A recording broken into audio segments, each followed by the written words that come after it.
உணவை வீணடிக்காதீர்.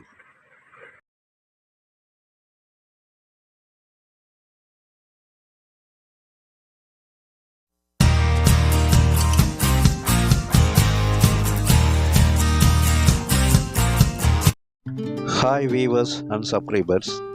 சிறுதானியத்தில் வரகரிசியில் ஒரு அற்புதமான சுவையாக நம்ம சாதம் ரெடி பண்ணுற அரிசி சாதம் மாதிரியே நம்ம இந்த சிறுதானியத்தில் செய்ய போகிறோம். அதுக்கு நம்ம சேனலை சப்ஸ்கிரைபர் பண்ணிக்கோங்க, பக்கத்தில் இருக்க பெல் ஐக்கானை ப்ரெஸ் பண்ணிக்கோங்க. நம்ம சிறுதானியம் சாப்பிட்றத இப்போ அதிக அளவில் சாப்பிட்றதில்ல. நம்மளுடைய உணவில் முதன்மையாக இருந்தது இந்த சிறுதானியம். அதில் இந்த வரகரிசி அவ்வளவு சூப்பராக இருக்கும். இதை இப்போ நம்ம சாதமாக செஞ்சு சாப்பிட்ற மாதிரி, குழம்பெல்லாம் வச்சு சாப்பிட்றோம்ல, அந்த மாதிரி அரிசி சாதம் மாதிரி அதை செய்ய போகிறோம். அதுக்கு நம்ம இது மாதிரி ஒரு டம்ளரில் வரகரிசி எடுத்துக்கோங்க. நல்ல வரகரிசியாக எடுத்துங்க. அது நெருக்கி பார்த்திங்கன்னா ஒரு 150 கிராம் வரைக்கும் இருக்கும்.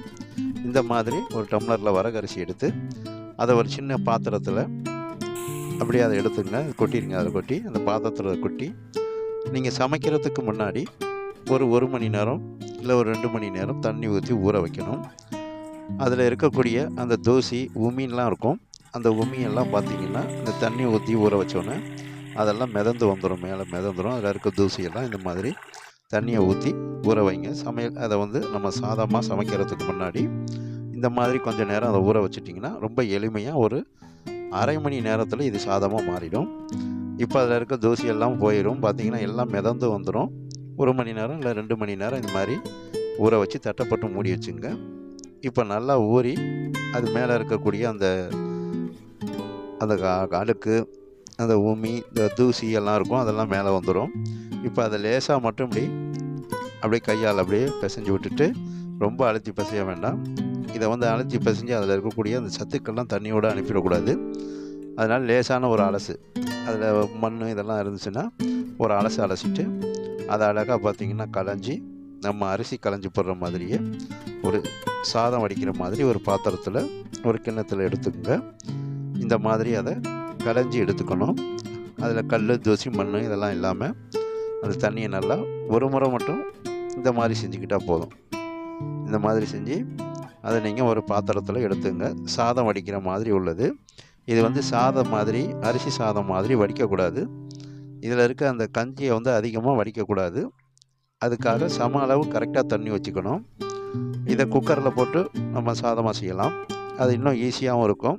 அந்த தண்ணி வடியாமல் பார்த்திங்கன்னா அதில் இருக்கக்கூடிய அந்த சத்துக்கள்லாம் அப்படியே இருக்கும். அரிசி சாதம் மாதிரி இதை வடிக்க வேண்டியதில்லை. இப்போ அதுக்கு தேவையான தண்ணி, இப்போ நம்ம 1 டம்ளர் அந்த வரகரிசி எடுத்துருக்கோம்னா 1.5 டம்ளர் 2 டம்ளர் வரைக்கும் நீங்கள் தண்ணி விட்டுக்கலாம். தண்ணி விட்டு அடுப்பில் வச்சு இது நல்லா பார்த்திங்கன்னா கொதிக்க வச்சு அரிசி சாதம் எப்படி சமைக்கிறீங்களோ அதே மாதிரி சமைக்கணும். இது கொதிக்க வச்சு அரிசி சாதம் போடுற மாதிரியும் செய்யலாம். நான் உங்களுக்கு தெரியணுங்கிறதுக்காக அப்படியே தண்ணி ஊற்றி உங்களுக்கு அந்த இதிலேயே நம்ம இந்த சாதத்தை வடிக்கிறோம். இது ஒரு 15 நிமிஷம் 30 நிமிஷத்துக்குள்ளேயே இந்த சாதம் ரெடி ஆகிடும். நல்லா கொதி வந்துக்கிட்டு இருக்குது. கொஞ்சம் மீடியம் ஃப்ளேமில் வச்சுங்க, ரொம்ப ஹையாக வைக்கக்கூடாது. மீடியம் ஃப்ளேமில் சூடு வந்தோடனே, கொதி வந்தோடனே அந்த தணலை குறைச்சிக்கிட்டு இந்த மாதிரி அதை நல்லா கிளறி விட்டுக்கிட்டே இருக்கணும். நம்ம கொஞ்சம் அதனால் ஓப்பன்லேயே பண்ணுறோம். அதை நம்ம மூடி போட்டு மூடிக்கிற மாதிரி ஓப்பன்லேயே இந்த மாதிரி செய்கிறோம். இப்போ பார்த்திங்கன்னா அது நல்லா கொதித்து நல்லா பார்த்திங்கன்னா அது நல்லா அந்த கஞ்சியெல்லாம் பார்த்திங்கன்னா உங்களுக்கு அப்படியே அந்த திக்னஸாக வரும். தண்ணி குறைஞ்சிச்சுன்னா கொஞ்சம் தண்ணி சேர்த்துங்க. வேகாமல் இருந்துச்சுன்னா கொஞ்சம் தண்ணி சேர்த்துங்க. பார்க்க கஞ்சி மாதிரியே இருக்கும். ஆனால் உடனே நீங்கள் அதை கஞ்சி மாதிரி போயிட்டுன்னு நினைக்கக்கூடாது. அந்த கஞ்சி மாதிரி இருக்கும். அதை கொஞ்சம் வேக விட்டு அந்த பதம் பார்த்துங்க. இப்போ நமக்கு அற்புதமாக அது வெந்துருச்சு. இப்போ ரெடி ஆகிருக்கு. இப்போ இதை நம்ம ஒரு தட்டை போட்டு மூடி அதில் இருக்க தண்ணி, அந்த கஞ்சி இருந்துச்சுன்னா கொஞ்சமாக வடிகட்டிக்கலாம். அந்த மாதிரி இருக்கும். ரொம்ப இருக்காது. கரெக்டாக தண்ணி வச்சா ரொம்ப இருக்காது. அந்த கொஞ்சமாக இருக்கும். அந்த 1 டம்ளர் இல்லை ஒரு 1/2 டம்ளர் அளவுக்கு அந்த தண்ணி இருக்கும், அந்த கஞ்சி தண்ணி இருக்கும். இதையும் நம்ம ஏதாவது செய்யலாம். இப்போ நம்ம அதை வடித்த பிறகு எடுத்தோம்னா நம்ம சாதம் எப்படி, அரிசி சாதம் எப்படி இருக்கோ அதே மாதிரி சூப்பராக நமக்கு வரகரிசி சாதம் அவ்வளோ ஹைலைட்டாக ரெடி ஆகிடும். இது பார்த்திங்கன்னா டபுள் பாயில் அரிசி மாதிரி இருக்கும். அந்த வடித்த கஞ்சி இப்படி தான் இருக்கும். அதை நம்ம கீழே ஊற்ற வேண்டியதில் அதை நம்ம ஏதாவது ஒன்று செஞ்சு சாப்பிட்லாம். இப்போ நம்ம வடித்த அந்த வரகரிசி சாதத்தை ஒரு பவுலுக்கு மாற்றிக்கிறோம். இப்போ வாழலையை எடுத்துகிட்டு வந்து நல்ல வாழலையாக பறிச்சுட்டு வந்து அந்த வாழலையை சுத்தமாக கழுவிட்டு அதில் இந்த வரகரிசி சாதத்தை வச்சு அதுக்கு வந்து கருவாட்டு குழம்பு, புளிக்குழம்பு, சாம்பார், நல்ல மிளகு ரசம் இதெல்லாம் சேர்த்து இதை சாப்பிட்டிங்கன்னா சூப்பராக இருக்கும். அப்படியே அரிசி சாதம் மாதிரி இருக்கும்.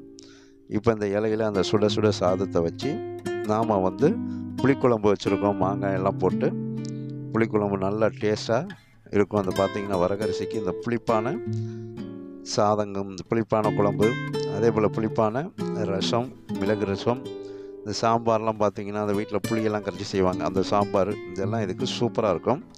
இந்த மாதிரி நீங்கள் வரகரிசியில் சாதம் செஞ்சு சாப்பிட்டு பாருங்கள். இது அவ்வளோ ஹெல்த்தாக இருக்கும். உடம்புக்கு ரொம்ப சத்தாக உள்ளது. சாப்பிட்டா பார்த்திங்கன்னா உங்களுக்கு இந்த சுகர் பேஷண்ட்லாம் இதை வந்து ஒரு வாரத்துக்கு ஒரு 2 முறை மதிய உணவுகள் எடுத்துக்கலாம். ஏன்னா அரிசி சாதமே நம்ம டெய்லி சாப்பிட்டதுனால அதை கம்ப்ளீட்டாக நம்ம ஒதுக்க முடியாது. கொஞ்சம் கொஞ்சமாக இந்த சாதத்தை நீங்கள் மாற்றிக்கலாம். ரொம்ப சுறுசுறுப்பாகவும் இருக்கும். மந்தத்தன்மையெல்லாம் இருக்காது. அவ்வளோ டேஸ்ட்டாக இருக்கும். பார்த்திங்கன்னா இந்த மாதிரி புளிக்குழம்பு, அதுக்கு அப்பளம், வடகம், அதே போல் பார்த்திங்கன்னா உங்களுக்கு அந்த மெதுக்காவத்தை, ஊறுகாயெல்லாம் வச்சு சாப்பிட்டிங்கன்னா இன்னும் ஹைலைட்டாக இருக்கும். இந்த மாதிரி அதில் வந்து புளிக்குழம்பை ஊற்றி நம்ம சாப்பிட்றோம். அந்த புளிக்குழம்பை நல்லா புளிப்பாக செஞ்சு அதோடு ஊற்றி கொடுத்திங்கன்னா அவ்வளோ அருமையாக இருக்கும். இந்த மாதிரி வரகரிசி சாதம் செஞ்சு சாப்பிட்டு பார்த்துட்டு எங்களோட வீடியோவை லைக் பண்ணுங்கள்.